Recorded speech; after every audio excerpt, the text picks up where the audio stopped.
Olá, pessoal, tudo jóia? Bem-vindos ao De Frente com Texto.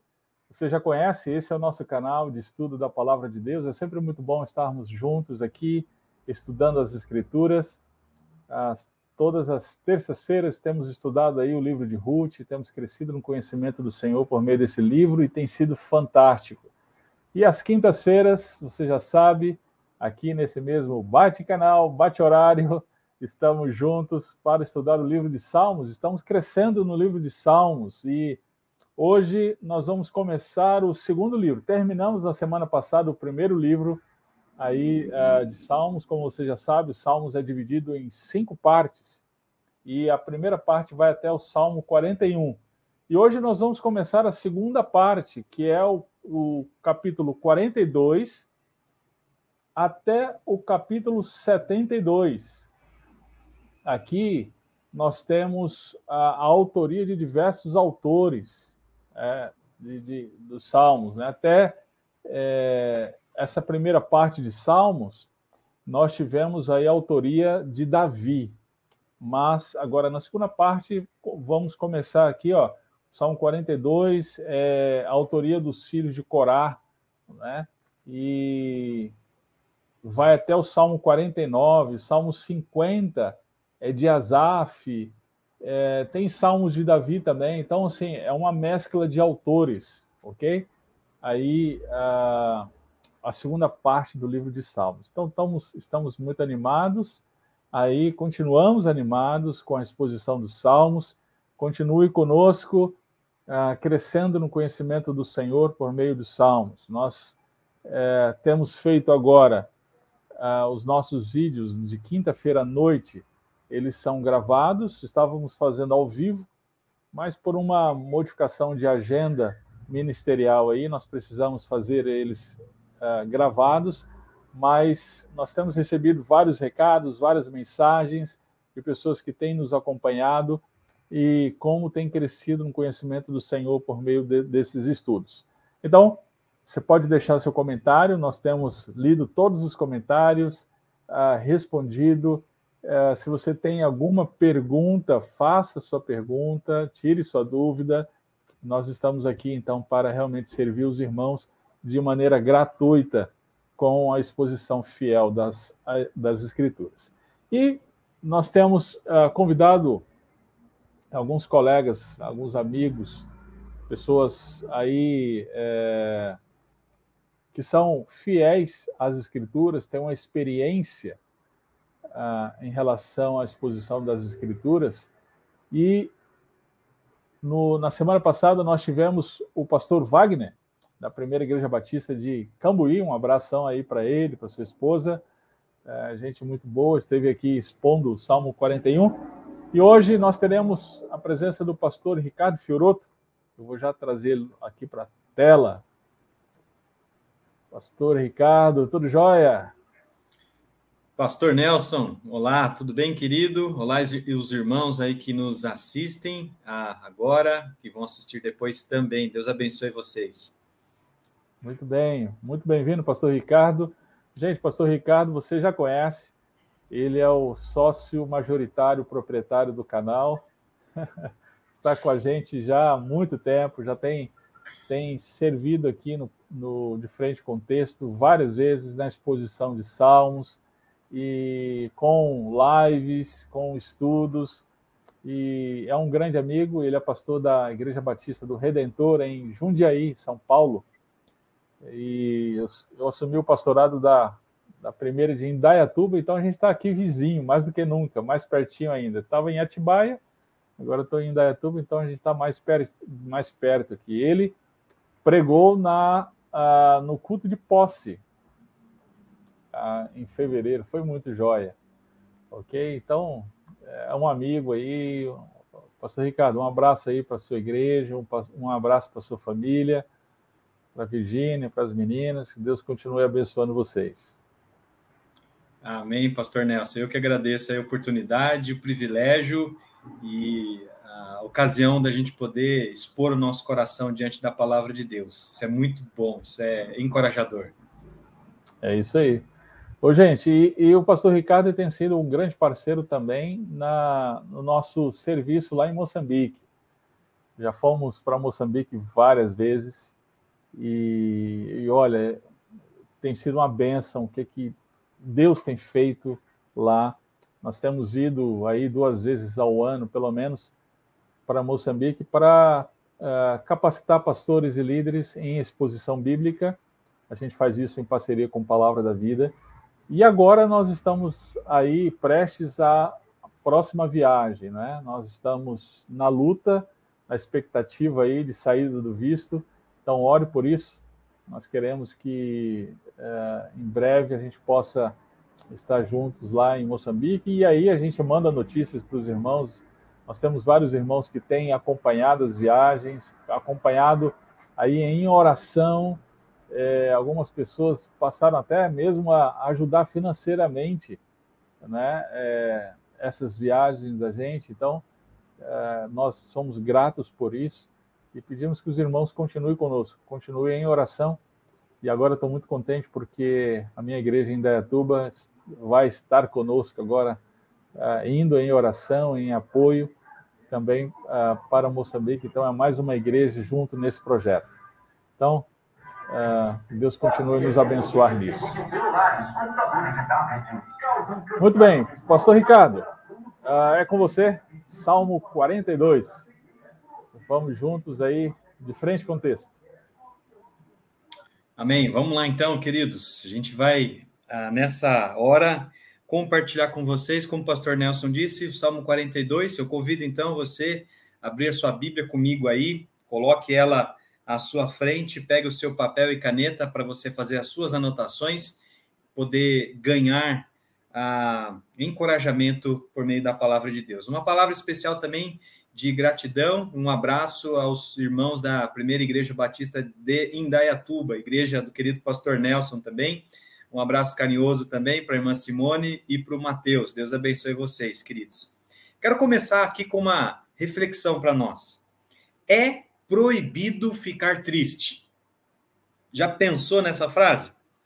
Parece que a gente vive um tempo assim, que é proibido ter tristeza no coração. E é um tanto estranho também falar sobre isso. Qualquer menção de abatimento, ou no mínimo, ou qualquer menção de mínima tristeza, isso já pode se transformar num motivo de censura ou de uma preconcepção de depressão.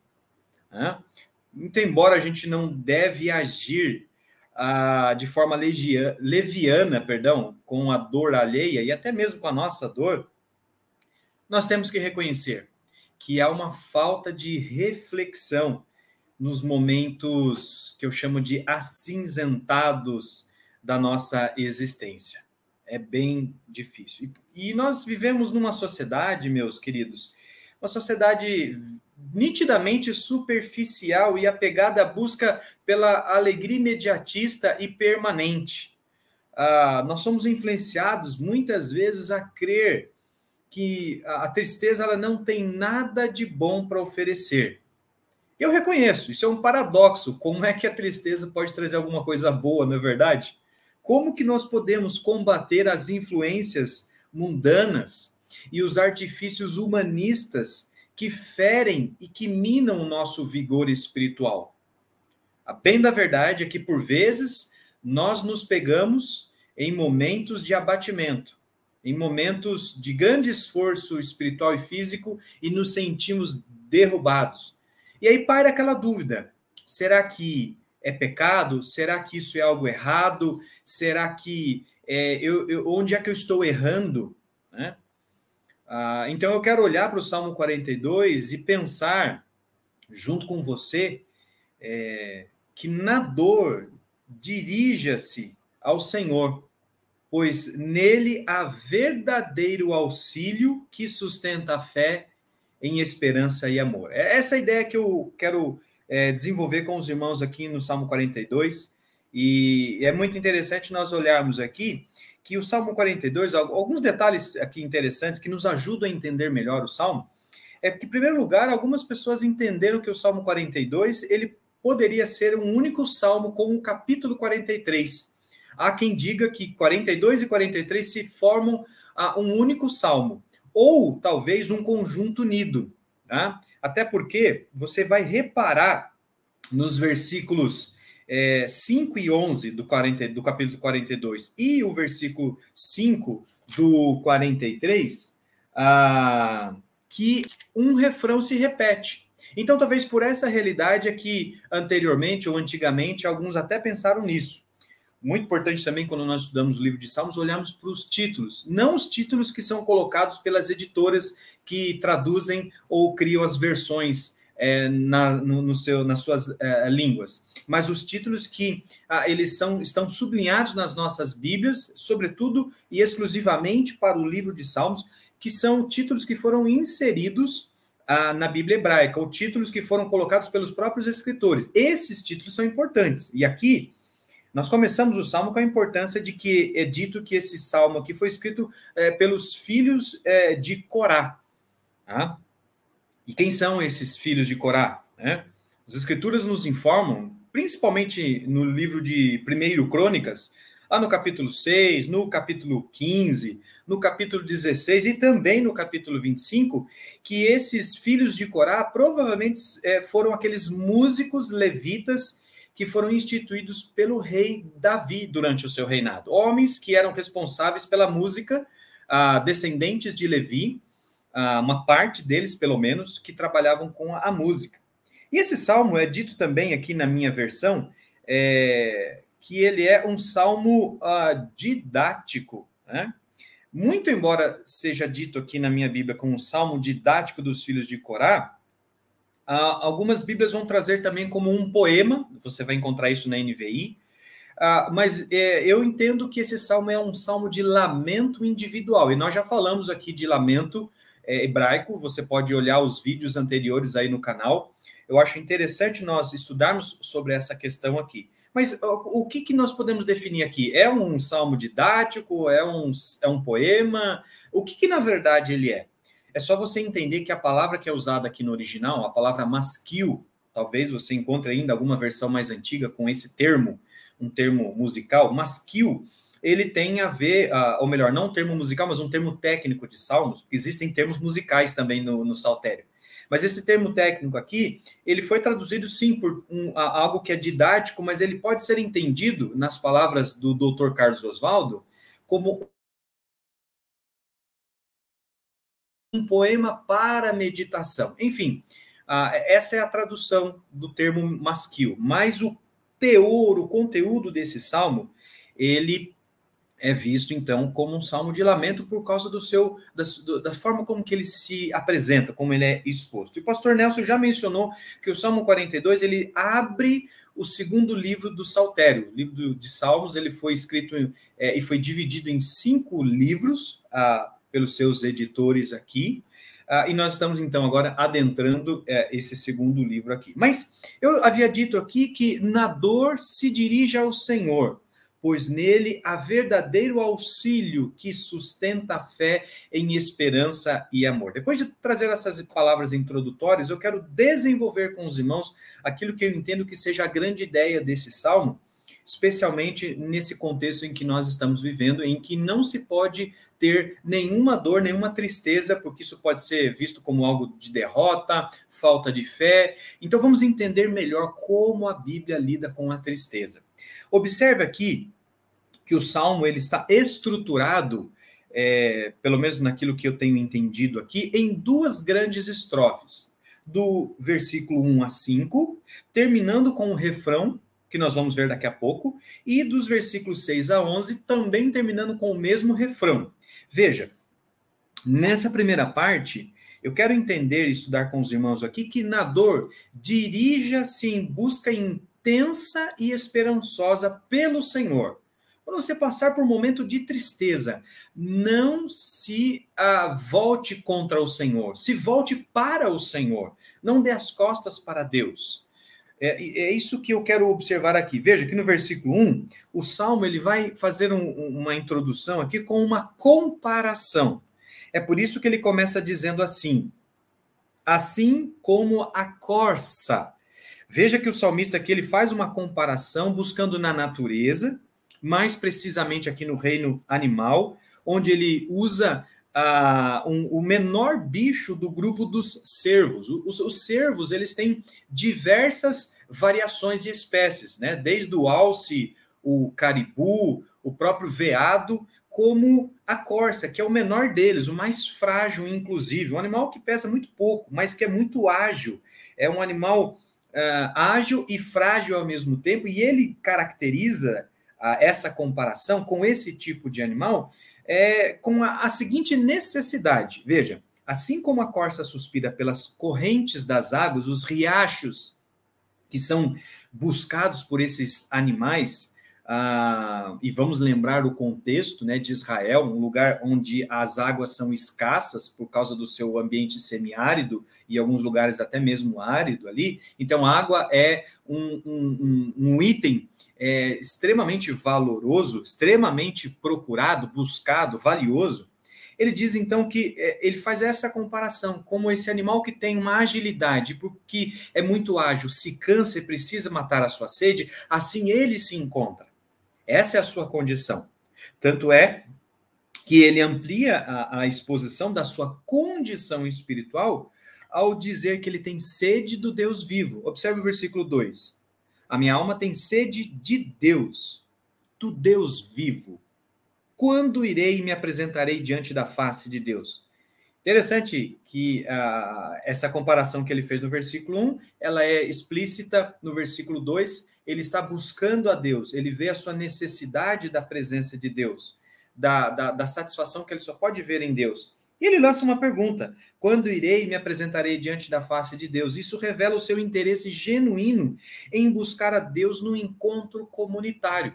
E por que eu me refiro ao encontro comunitário? Bom, vamos lembrar aqui que são os filhos de Corá, que nós estamos tratando, levitas, músicos, responsáveis pela música no templo, e o contexto vai me mostrar isso. Observe com a sequência que nós vamos trazer aqui. Só que dos versículos 3 e 4, a realidade, de fato, é que o salmista ele está passando por um momento muito difícil na sua vida. Observe o versículo 3, a sua condição. Ele está com sede de Deus, mas qual tem sido o seu alimento? Olha lá. As minhas lágrimas têm sido o meu alimento dia e noite. Observe. Num momento de profunda angústia, aflição, abatimento, ele com sede de Deus, a sua alma tendo a percepção de que ele precisa do auxílio do alto, ele reflete um momento, uma condição de extrema angústia e aflição. Pois ele diz: as minhas lágrimas, o meu choro tem sido constante, dia e noite. Já experimentou um tempo assim na sua vida? Aqueles que já passaram por isso sabem do que eu estou falando aqui. Mas pior ainda é que ele tem sido questionado em sua fé. O texto no versículo 3 termina dizendo: enquanto ele está sendo alimentado pelas suas lágrimas, enquanto me dizem continuamente: e o seu Deus, onde está?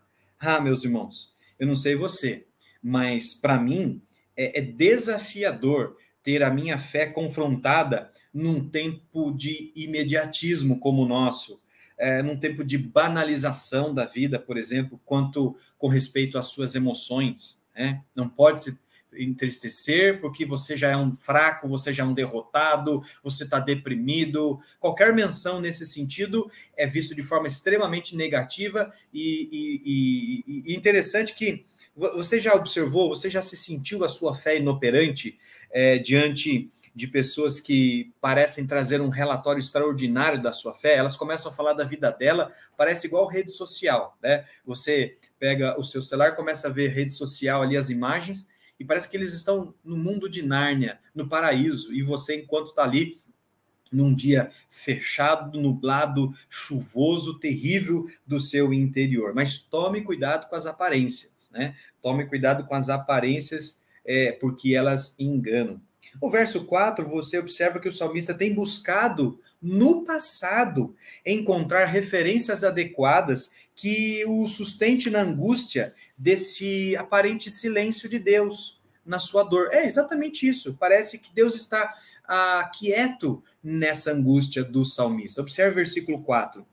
lembro-me destas coisas, e dentro de mim se derrama a minha alma. O que ele tem lembrado? Observe, na sequência o texto diz, de como eu passava com a multidão de povo e os guiava em procissão à casa de Deus. Quer dizer, ele é um levita, então ele conduzia o povo até os sacerdotes, até o templo, para adorar ao Senhor, para desfrutar da presença comunitária com Deus. E ele diz aqui, entre gritos de alegria e louvor, multidão em festa. Então, é por isso que eu digo que o contexto que ele tem saudades da presença de Deus, meus irmãos. Ontem mesmo nós aqui conversando, eu e minha esposa, parece que o culto de quarta-feira de oração aqui na nossa região tem sido um alento para nós pelo fato de nós podermos voltar a nos congregar presencialmente e orar ao Senhor juntos.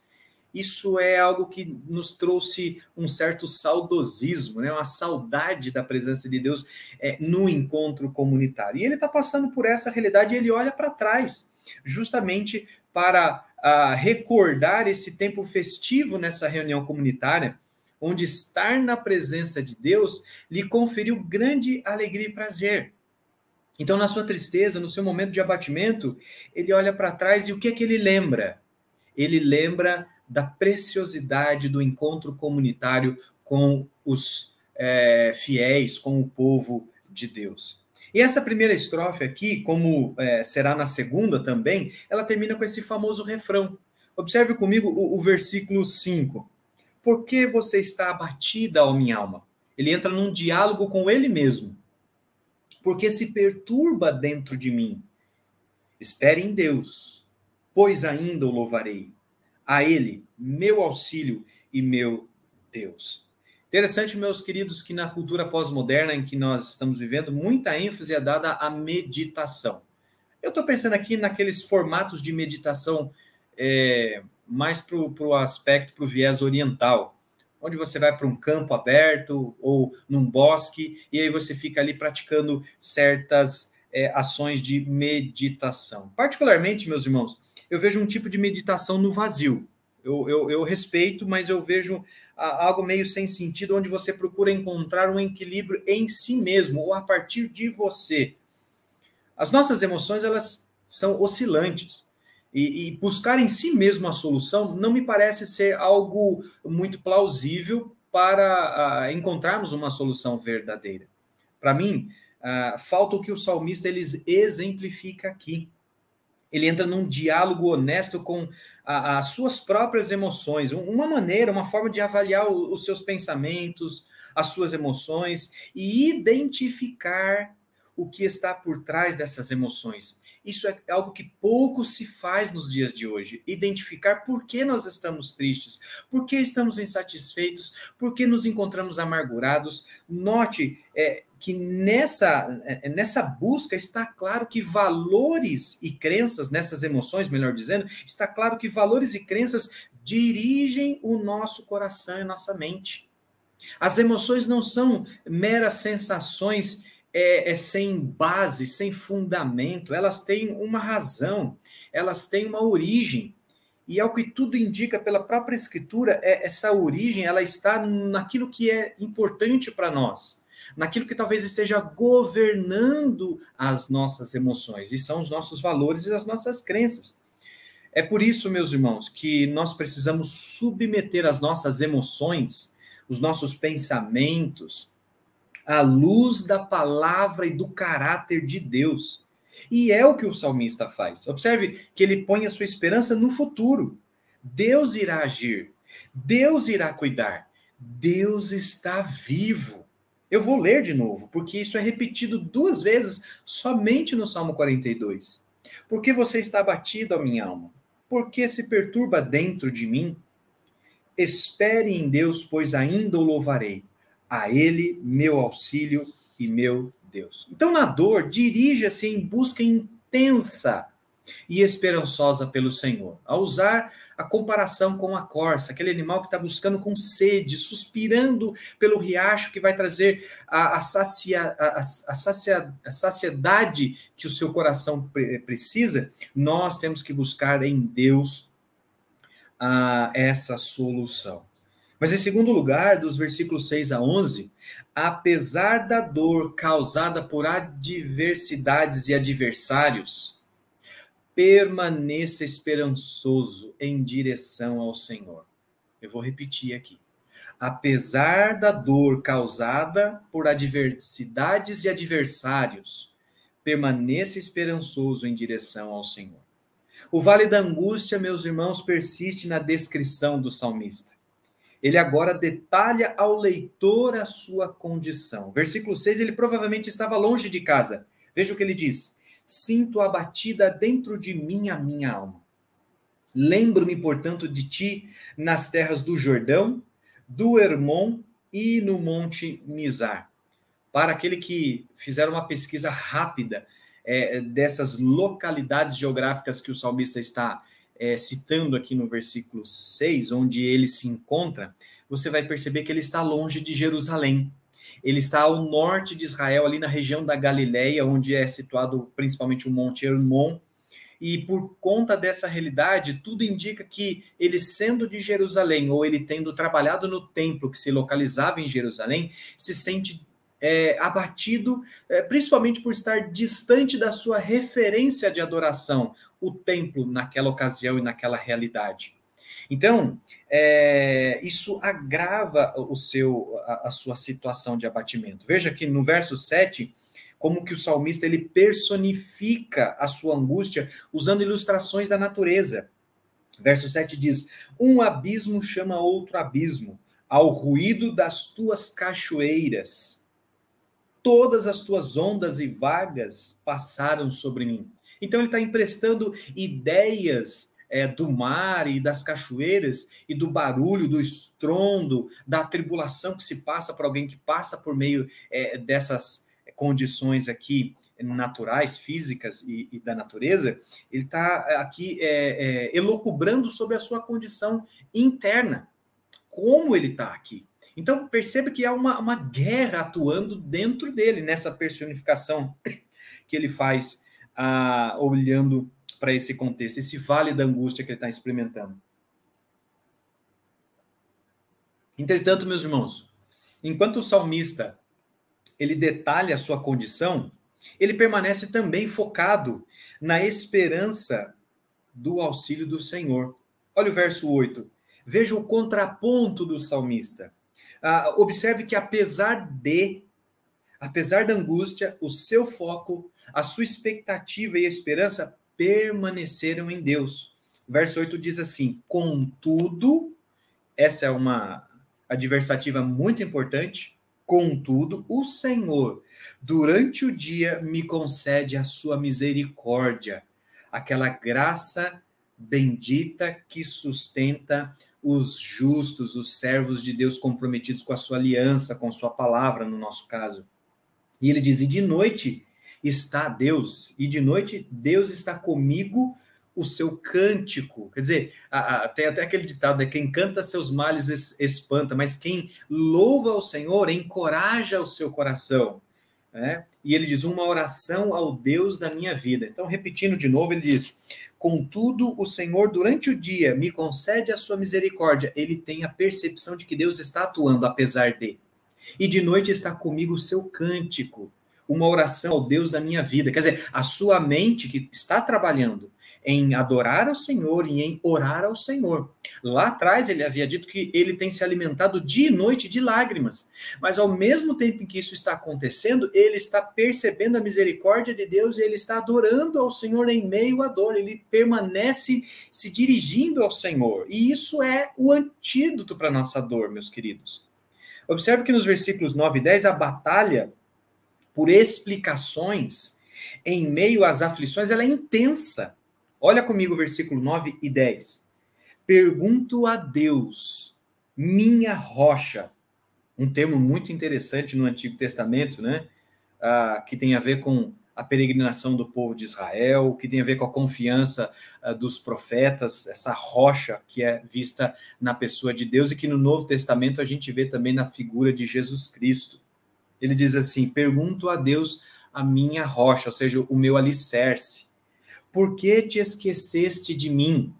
Ele está trazendo essa pergunta difícil de responder, porque é a sensação que ele tem.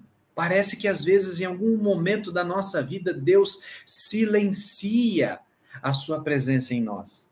Ele acrescenta, porque hei de andar eu lamentando sobre a opressão dos meus inimigos. Adversários, no meio das adversidades, surgem para afetar a espiritualidade, a fé, a vida do salmista. E olha o versículo 10. Os meus ossos se esmigalham quando os meus adversários me insultam, perguntando sem parar. E observe qual é o objetivo do insulto. De verdade, não é um insulto baseado numa razão egoísta, no bem-estar pessoal meramente, mas é na fé que ele tem em Deus.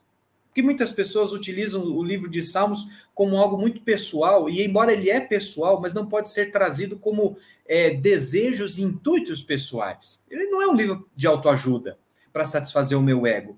Ele é um livro de relacionamento com Deus e fé. Tem a ver com a minha vida, como eu me comporto na dor perante o Senhor. Então ele diz, versículo 10, os meus ossos se esmigalham, ou seja, estou sofrendo quando os meus adversários no corpo me insultam, perguntando sem parar, e o seu Deus onde está? Essa é a segunda vez que a sua fé em Deus ela é questionada. Parece que a gente não pode ter falhas, né? Parece que a nossa fé ela tem que ser insuperável. Ninguém tem que ver em nós fraqueza. E as pessoas estão nos acusando porque parece que o que elas estão notando na nossa vida, e o salmista estava sentindo isso aqui, é que ele era um fraco. É que a fé dele, a religião dele, por assim dizer, não tinha nada para oferecer. Mas é interessante a gente observar essas aflições intensificando na vida dele, porque nós não sabemos aqui quem eram esses inimigos dos salmistas, mas nós sabemos que a guerra era intensa. Era uma guerra interna na alma e era uma guerra externa também, diante desses adversários que estavam acusando e denegrindo a sua espiritualidade. Mas no verso 11, o salmista ele encerra repetindo o refrão do Salmo 42, trazendo a mensagem principal para os nossos corações. Observe, tal qual nós lemos no versículo 5, ele diz, no versículo 11, por que você está abatida, ó minha alma? Por que se perturba dentro de mim?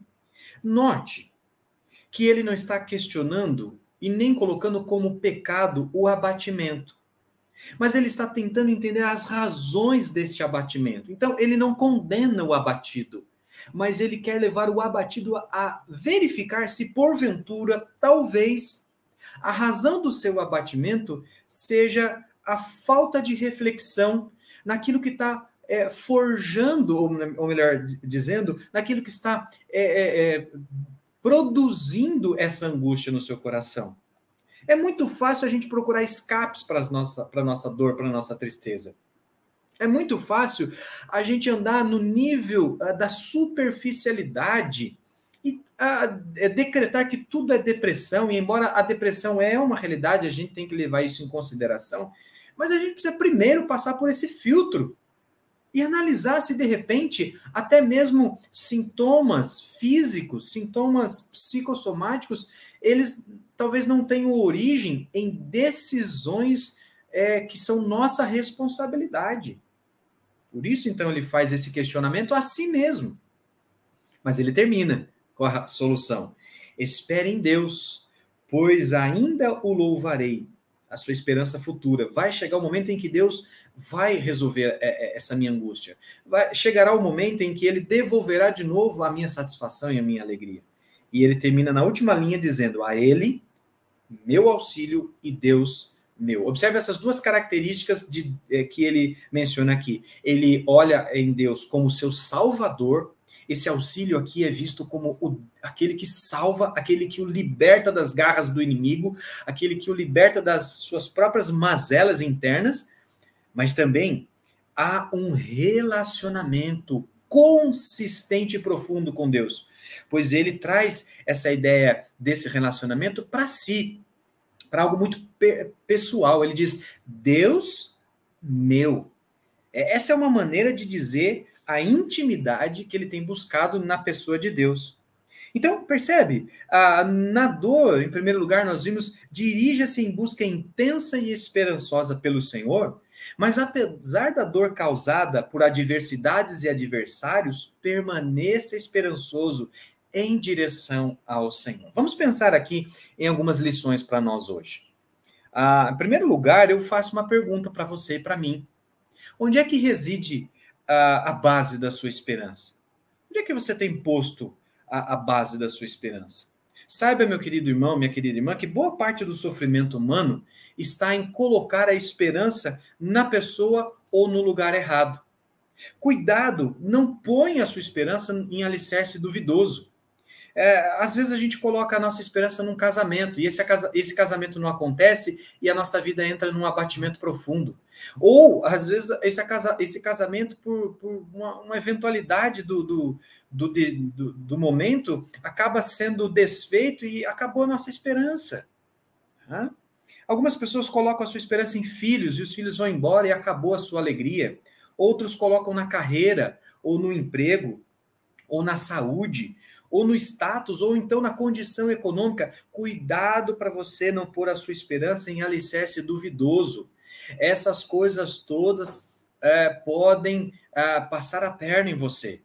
Então, coloque a sua esperança em Deus, no caráter do Senhor. A melhor maneira de você fortalecer a sua esperança em Deus é manter um relacionamento consistente com Ele, por meio do estudo consistente e consciente da palavra, e por meio de um relacionamento de oração com o Senhor. A segunda lição que eu chamo a sua atenção aqui é que o sofrimento nunca é perdido quando tratado debaixo da perspectiva de Deus. A Bíblia ela enaltece olhar para os desafios da vida da perspectiva da eternidade. Vale lembrar aqui, Tiago, capítulo 1, versículo 2 a 4, onde o autor ali, ele diz, tem de motivo de grande alegria o fato de passardes por diversas provações. Veja, alegria na dor. Não é alegria da dor, é alegria apesar da dor. Romanos capítulo 8, versículo 28, somos lembrados por Paulo que todas as coisas contribuem para o bem daqueles que amam a Deus. Então, há sim algo positivo que possa ser tirado da dor que nós venhamos a passar. Mas a terceira lição que eu queria chamar a sua atenção também nesse momento é quanto que nós valorizamos o culto comunitário e o quebrantamento diante de Deus. Meus irmãos, isso foi extremamente provado nesses últimos 2 anos. Numa cultura que abomina qualquer aparência de tristeza ou menção de tristeza, quebrantar-se ou mesmo buscar a reunião comunitária, o culto com os irmãos, com os santos, né, pode ser negligenciado e até mesmo desencorajado. Então eu chamo a sua atenção, atente para o seu coração no culto comunitário, a sua postura diante de Deus. Há muitos cultos que são cultos coaching, né? Coaching gospel, aqueles cultos que você vai para o seu coração ser massageado, o seu ego ser massageado, você passar ali por uma experiência, né? Onde você sai dali cheio da presença de Deus. Mas cuidado, às vezes você precisa se entristecer diante de Deus, entristecer talvez pelo pecado, se não for o seu pecado, o pecado da nação, o pecado talvez da sua família, porque às vezes no lamento que é gerado pela tristeza, nós passamos a fazer boas reflexões da vida, que muitas vezes não acontece quando nós estamos passando por momentos de calmaria, onde nós não somos acionados a olhar de forma mais acurada para a realidade que está diante de nós. Atente também para a importância da reunião com os santos, com os irmãos. Não deixe de celebrar comunitariamente diante do Senhor, porque é ali que Deus se manifestará de uma forma especial, fortalecendo o seu coração por meio da palavra, por meio da música e das orações. Mas a última lição, eu cito aqui 4, né?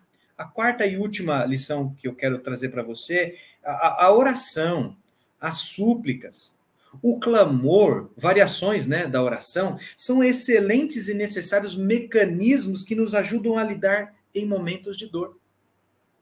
Você pode lembrar aqui, por exemplo, de Mateus capítulo 26, versículo 36 a 39, que nós temos descrito ali o momento em que Jesus, no Getsêmani, ele faz uma oração. Os três evangelistas sinóticos, Mateus, Marcos e Lucas, eles mencionam essa ocasião na vida de Jesus, mas Mateus ele dá uma ênfase muito interessante. Eu quero ler esse texto rapidamente com você, que diz assim, Mateus 26, 36 a 39. Diz assim, véspera da crucificação. Em seguida, Jesus foi com eles a um lugar chamado Getsêmani e disse aos seus discípulos, sentem-se aqui, enquanto eu vou ali orar. E, levando consigo Pedro e os dois filhos de Zebedeu, começou a sentir-se tomado de tristeza e de angústia. Veja um momento de dor na vida do Filho de Deus. Então lhes disse, a minha alma está profundamente triste até a morte. Fiquem aqui e vigiem comigo. E adiantando-se um pouco, prostrou-se sobre o seu rosto, orando e dizendo, meu Pai, se é possível, que passe de mim este cálice. Contudo, não seja como eu quero, e sim como tu queres. Analisando com mais calma esse trecho das Escrituras, nós sabemos que o momento de angústia de Cristo ali é o que ele iria enfrentar por causa das nossas dificuldades, por causa das nossas falhas na cruz, sendo ele um inocente, sendo ele puro, 100% puro, santo, santo, santo, Deus Todo-Poderoso, diante daquela carga que ele iria levar, não se tornando pecador, mas sofrendo o peso do pecado, sua alma se angustiou. Lucas, na narrativa paralela, declara que ele chega a suar como gotas de sangue. Mas o que é que ele faz ali? Ele ora ao Pai. Ele vai em direção a Deus. Ele não se ausenta da sua responsabilidade. Ele não fica encruado, ele não vai para dentro de uma caverna. Ele, inclusive, está abandonado, não tem ninguém olhando para ele ali, mas ele está firme em oração.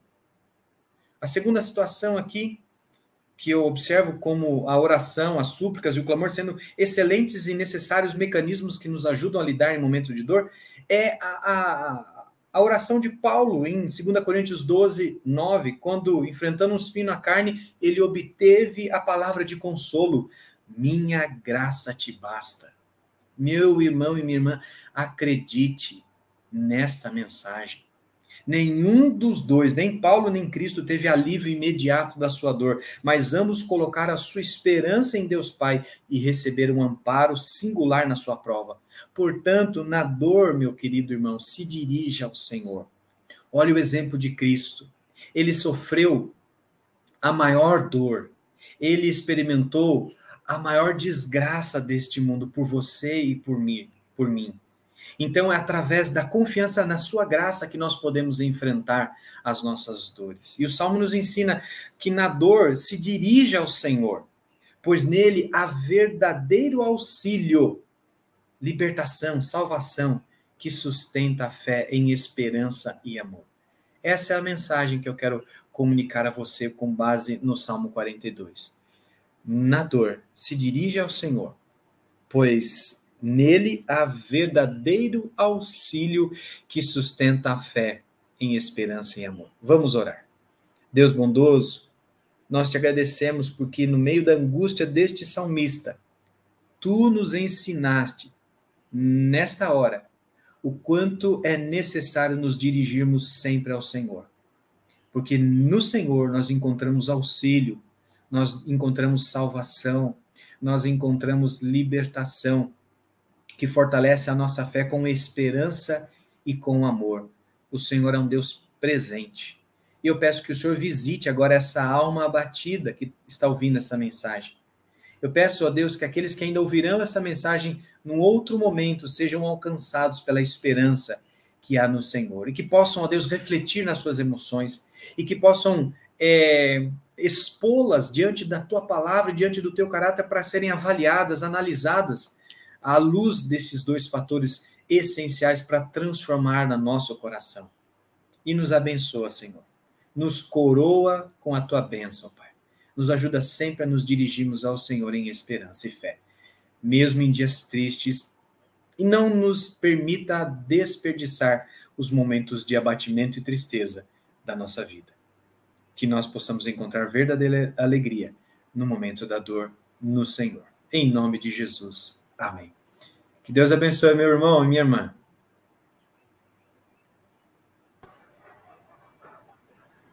Muito bom. É isso aí, gente. Graças a Deus por sua palavra. Como nós somos edificados, como somos encorajados, consolados, estudando as Escrituras, né? Estudando as Escrituras com fidelidade, a gente encontra a mensagem intencionada pelo autor, e aí tem condições de aplicá-la corretamente às nossas vidas. Esse é o nosso propósito, é isso que objetiva aí o nosso canal, trazer sempre com fidelidade as Escrituras, para que ela traga vida para a gente. Graças a Deus por isso. Pastor Ricardo, mais uma vez, muito obrigado por estar conosco aqui, trazendo aí, dessa vez, o Salmo 42. Deus continue abençoando você, meu irmão. Amém. Obrigado, pastor Nelson. Carinho muito grande temos por vocês aí, e que Deus abençoe todos os nossos amigos aí do canal.